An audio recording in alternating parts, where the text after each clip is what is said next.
Amanda, and I'm going to show her how easy it is to make an omelette, because apparently it's quite a common problem. People just don't know quite what to do, and it isn't quite Instagram worthy maybe. Well, no, mine turns into scrambled egg. Well, today we're going to make a proper omelette. Yay! So let's get started. So I've got the ingredients all laid out here ready. I've got some butter, a couple of slices of back bacon, some jumbo mushrooms that I've already chopped up. There's my eggs waiting to go, some cheese. I'm using a little bit of oat milk, but you can use whichever milk you prefer. And I have a bowl and a whisk ready, so let's get started. Now to start with, we're going to cook the fillings first. So we're going to heat this pan up here. I just have to make sure I get the right one.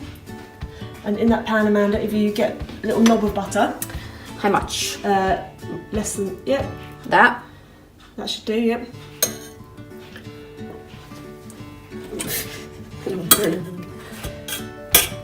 And then on top of that, I'm going to put on a little bit of the sunflower oil. That's just to stop the butter from burning. Ah, never knew that. Good tip. How much? Many sprays? Just a couple of sprays, just over the top of the butter if you can. I'm going to wait for that butter to melt. Then you know the pan's nice and hot, and then you can chuck the bacon in. Right now that's browning up a bit, you can chuck in the mushrooms. Okay.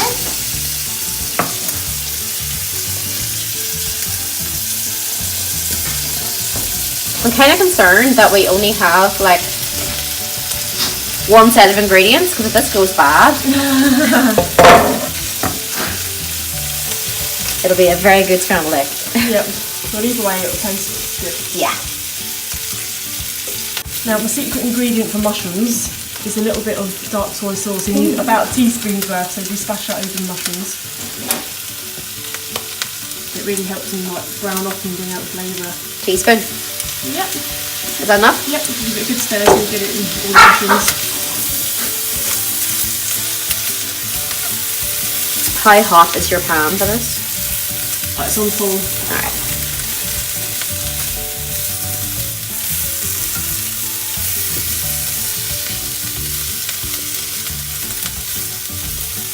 If you cook mushrooms too slowly on a low heat, it tends to release all the water out of them. Ah, yeah. Make it all salty.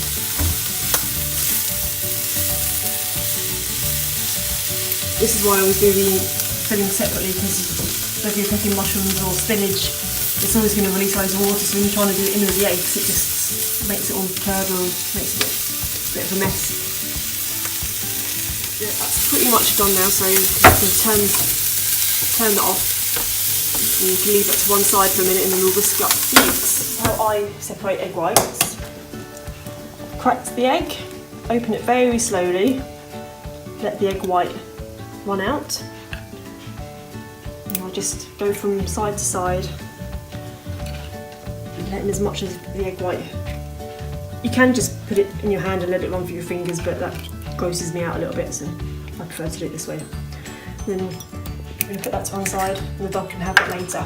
It's Amanda's turn, so If it all goes wrong, we can just say this is one of the full eggs. a bit nice and slowly. That's it. And just tip it from side to side. Well, we've got a very small bit on this side, but it should still hold it. Yeah. And if a little bit of egg yolk was still going, it wouldn't be the end of the world, so. No, actually, I think it worked. Yeah. That's it. Just another egg yolk for the dog later. I'm going to put in 3 whole eggs. This is for 2 people then? Yep. If I'm doing one just for myself, I would often have 2 egg whites and a whole egg. But I think 6 eggs might be a bit too big of an omelette. Considering it's me making it, can you imagine me trying to sort out that big a one?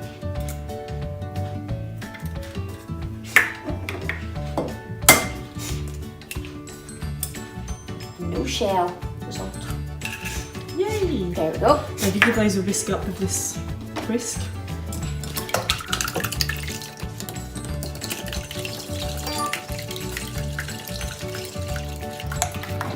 And then with the oat milk there, you can just put a splash, about a tablespoon's worth.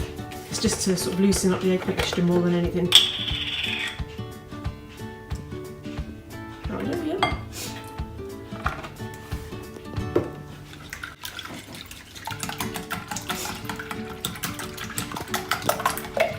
And then just a very small handful of the cheese over there. Oh, cheese actually in the egg? Put in a little sprinkling of cheese. I wouldn't go mad on the cheese, just put a little bit in. You can always put a little bit in the filling afterwards if you wanted to, but... Yep. And then give that a little mix in. That should do the job. And then that big pan over there on the hob, you need to switch that on. Okay, this one. There. Oh, What number? on full.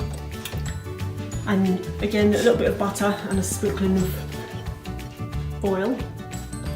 I've never put oil in the pan. I'd maybe put a little bit more Bigger pan. butter than that. Too much or is that okay? No, that's good. And then a couple of sprays of the oil on top again.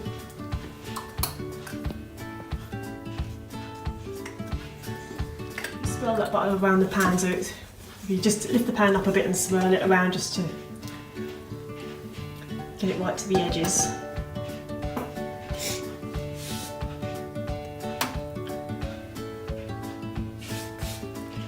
That's it. And then with your bowl of egg, you can just pour that straight in.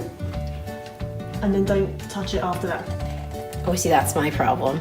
You'd be dying to stare at it. I'd be pulling from the outside into the middle, and I don't know. But before you start pulling it in from the outside, you need to wait for it to seal a tiny bit around the outside. So you do have to watch it carefully.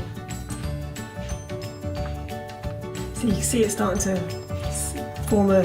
Oh yeah, the bubbles. Yep, so you can start to pull it in from the edge. Just a little bit. Like that, or is that too much? Yeah, that's too much, just little tiny bits at a time. Alright. So yeah, that bit's not quite ready yet.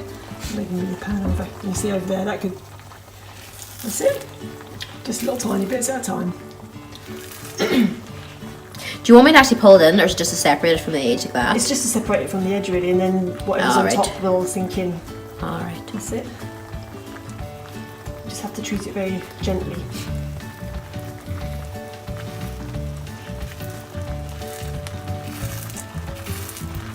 I'm going to turn it down a little bit now.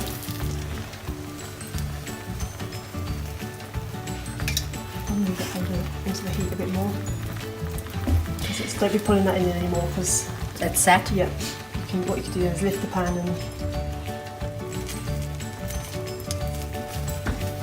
lift the pan again.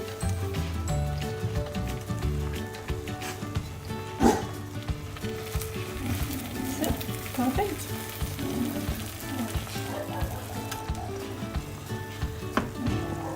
See, I'd be lifting it by now, checking underneath it, Yeah. see how cooked it was. I guess it's my problem, I just can't leave things. And then now it's kind of... See, that's not running anywhere now, so it's not going to fill in any holes, so there's no point in you dragging it in because there's going to be nothing to fall into the well. So I've turned it down. I've turned it down to number 3 now, and just leave it to cook for a few minutes until you see the... See, this is all starting to set here. Yeah. Just waiting for this bit around here to set. And move it over there. I don't think the ring on the hob is quite big enough for the pan, but Try that. you could try that, yeah. Right, that's the omelette nearly cooked through to the top now, so what you need to do is get your bacon and your mushrooms. You don't have to use all of it if you think there's too much there, but just put it on one half of the omelette. How much would you put in? Yeah, put a little bit more around the edge here maybe. There's not much. Put the whole thing in. Yeah, why not? There we go. And then, I just prefer to use this boy here, and then very gently go in from the edge. Try and sort of loosen it from the bottom first before you try and flip it over. Right, so just keep loosening it from the bottom. And then I always tilt the pan up. And then carefully roll it over.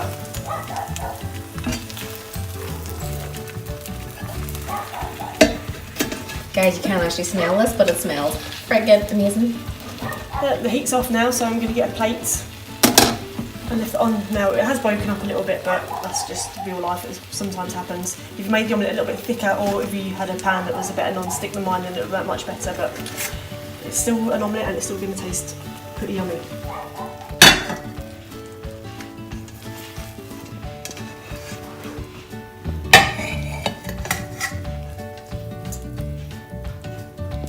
go.